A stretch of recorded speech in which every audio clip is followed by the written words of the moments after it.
Hi, welcome back to the channel. Today I'd like to talk a little bit about making a project successful and what that actually means. In our years of delivering projects, whether that be hires or sales, installations, then the one thing that always comes back to a successful project is making sure that the communication is open and that the communication is true and honest. If there's any issues within a project, then they can be talked about openly. And also that when questions are asked in either direction from either party, that these are actually answered in a timely manner. There's nothing more frustrating than sitting and waiting for an answer, whether that's you waiting for an answer from whoever you've employed as your contractor, or whether the contractor's waiting for an answer from the client to be able to move on for their next part of the work. So the number one point is communication. There's also a load of other really important things on a project. You've got to have trust in the contractor or your supplier. You've got to know that they've got your back and trust the fact that they've got your back. There's no point in setting out on a project where you're not really sure about the contractor, you're not sure whether you can trust them or not. If that's how we start off on the project, the chances are that you're going to come unstuck somewhere along the lines. So communication, trust, probably two of the biggest things that are really, really important. Clearly the planning stage in any project is really, really important. Without planning, then it's bound to fail.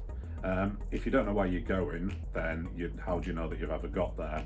It's one of those sayings that people use, but actually it's really, really true.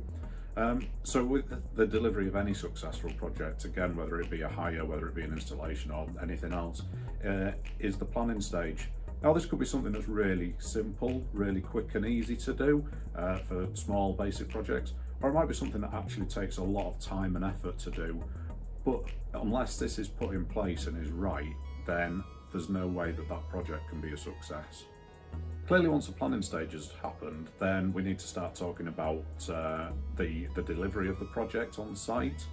Now that could form lots and lots of different things depending on what the project is. It could be a simple job on site where we may be there for 2-3 hours, or it might be something that we're there for several days or weeks. And again, that's really important for you to have an understanding on what that might look like so that you can schedule it in with anything else that maybe needs to happen. We also need to talk about the equipment that's going to be happening, which we're going to be using. Why we've talked about using that particular equipment over something else. These are all discussions, and again back to the communication that we talked about, because we want to make sure that whatever you get at the end of it is what you need or what you want. And equally, if there's opportunities to add value to the project, then that's why we're here, that's why you pay us, because we want to make sure that you do get every little bit out of your pot of money, because we do understand that money is hard to come by. Now when we talk about cost on a project, we quite often talk about value and customers wanting to obviously get the best value for money that they can. I think it's really important to understand that value isn't just about the lowest cost. After all, if you get the lowest cost but the overall product doesn't do what you want it to do, then that isn't good value for money. When we're quoting for projects, then we'll always try and have a discussion with you to try and work out what the budget for the project is, and first of all to understand whether that's actually realistic for what you're trying to achieve.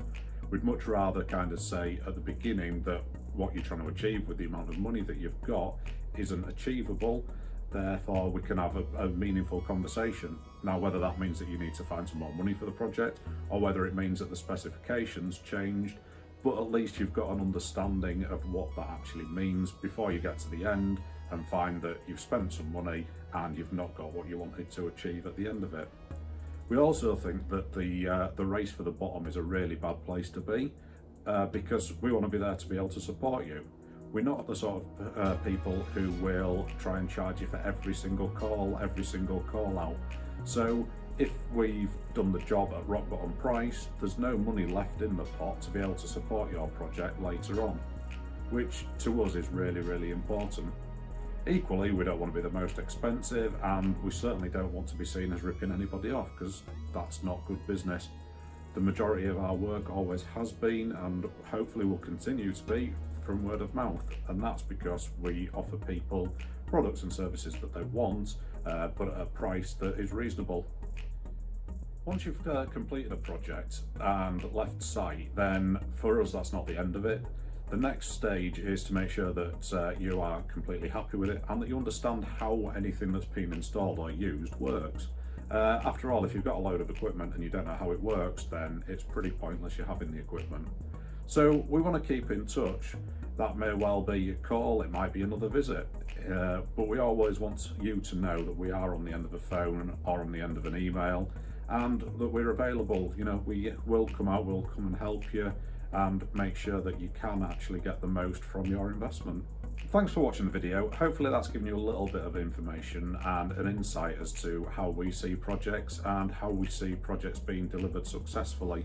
Come back, check out our latest videos, and if you need anything in the meantime, please feel free to either give us a call, drop us an email or pop round.